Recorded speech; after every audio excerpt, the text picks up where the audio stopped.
Ayan mga kabarangay, magluluto tayo ng masarap na barbecue pero walang iba kundi ang ating pork chop barbecue na niluluto lang natin sa kawali. Ayan, syempre hindi naman lagi tayong may uling at higit sa lahat, lalong lalo na pag wala namang mapagbarbecuehan sa loob ng bahay at syempre sa labas, lalong lalo na pag umuulan. So ang gagawin natin, magluluto tayo ng barbecue, lalong lalo na pag gustong gusto natin kumain ng barbecue, pork barbecue nasa loob lang ng bahay. So ang gagawin natin rito para hindi mausok ay magluluto tayo ng pork chop barbecue sa kawali lang. Ayan, syempre ayan, meron tayong 1 kilong pork chop.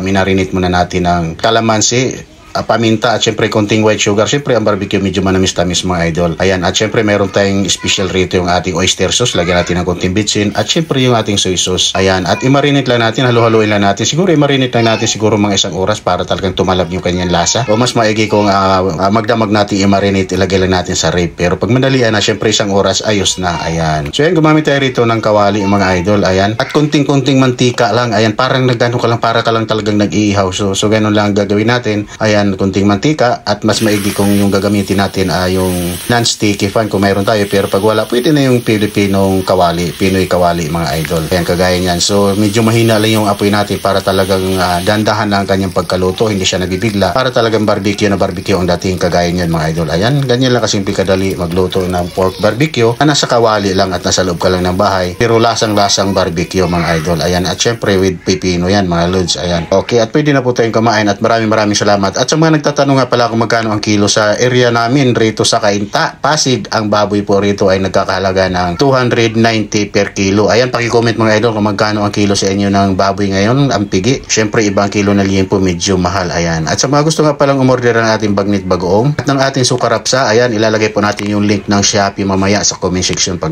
na-upload. Ayan, salamat.